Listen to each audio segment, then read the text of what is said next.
ദൈവനാമത്തിന് മഹത്വമുണ്ടാകട്ടെ.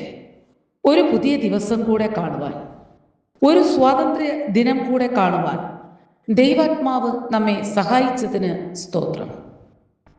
നാം ഇന്ന് അല്പമായി ചിന്തിക്കാൻ പോകുന്നത് ജീവിത വിജയത്തിന് അനിവാര്യമായ കാര്യം.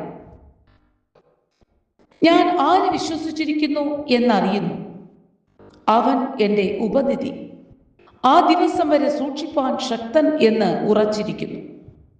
2 തീമോഥെയോസ് 1:12. പ്രിയരെ, ക്രിസ്തുവിൽ പ്രത്യാശ വച്ചിരിക്കുന്ന എല്ലാവരുടെയും ആഗ്രഹമാണ് ക്രിസ്തീയ ജീവിത വിജയം എന്നുള്ളത്. പ്രത്യുത വിജയത്തിന് അടിയന്തര ആവശ്യമായിരിക്കുന്ന 3 കാര്യങ്ങൾ ഇവിടെ പൗലോസ് എടുത്തു പറയുന്നു. ഒന്നാമതായി, ഞാൻ ആരെ വിശ്വസിച്ചിരിക്കുന്നു എന്ന് അറിയുന്നു. ഞാൻ അറിയുന്നു എന്ന പ്രത്യേക പദത്തിനാണ് ഇവിടെ ഊന്നൽ നൽകിയിരിക്കുന്നത്.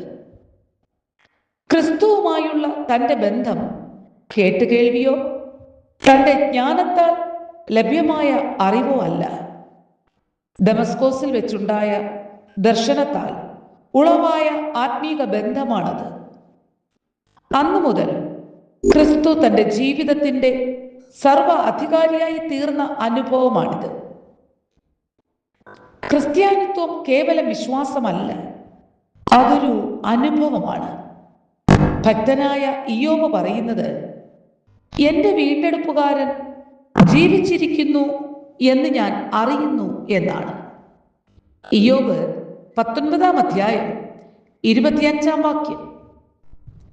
ദാവീദ് പറയുന്നു, നിനക്കെന്നിൽ പ്രസാദമായിരിക്കുന്നു എന്ന് ഞാൻ അറിയുന്നു എന്നാണ്.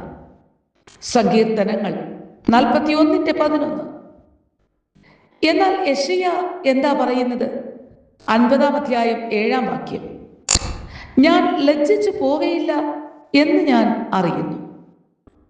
ഓരോ ഭക്തനും ഇതേ നിലയിലുള്ള യഥാർത്ഥമായ ഒരു അറിവാണ് ആവശ്യം.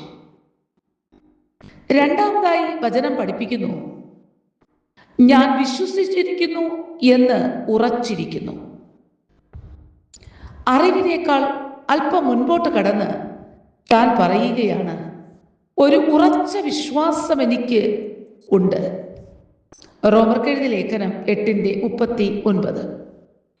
പൗലോസ് തൻ്റെ ഉപനിധി അല്ലെങ്കിൽ ജീവൻ അഥവാ ജീവിതം പൂർണ്ണമായ വിശ്വാസത്തോടുകൂടെ ദൈവത്തെ ഭരമേൽപ്പിച്ചിരിക്കുന്നു, അഥവാ ക്രിസ്തുവിൽ നിക്ഷേപിച്ചിരിക്കുന്നു. അത് കാത്തു സൂക്ഷിക്കുവാൻ ദൈവം ശക്തനെന്ന് ഉറച്ച വിശ്വാസമാണ് തനിക്കുള്ളത്. ദൈവത്തെ ജീവിതം ഭരമേൽപ്പിച്ച ശേഷം ഒരിക്കലും ഒരു ഭക്തന് പിന്നീട് യാതൊന്നും ഭയപ്പെടേണ്ട ആവശ്യമില്ല. കാരണം ദൈവത്തെ ഭരമേൽപ്പിച്ച കാര്യം കാത്തു സൂക്ഷിക്കുവാൻ ദൈവം ശക്തനാണ്. അത് ദൈവിക ഉത്തരവാദിത്വമാണ്. അപ്പോൾ തന്നെ നമ്മുടെ ഉത്തരവാദിത്വമാണ് ദൈവം നമ്മെ വിശ്വസിച്ച് ഭരമേൽപ്പിച്ച സുവിശേഷത്തിൻ്റെ സാക്ഷ്യം വിശ്വസ്തയോടുകൂടി കാത്തു സൂക്ഷിക്കുക എന്നത്.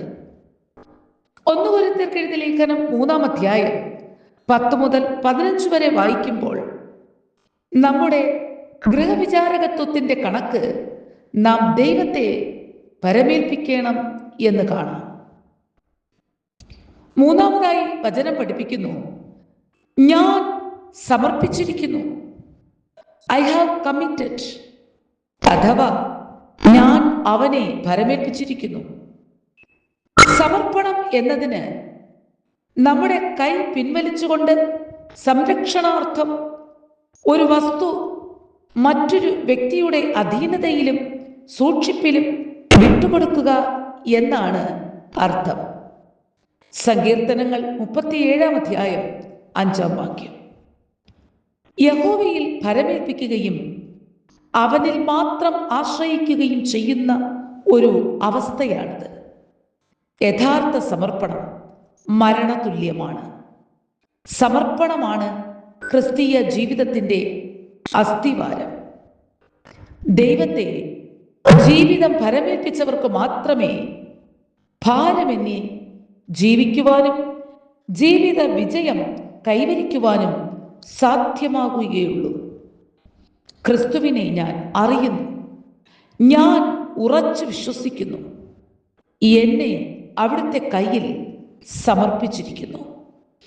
അവൻ എന്നെ നോക്കിക്കൊള്ളും.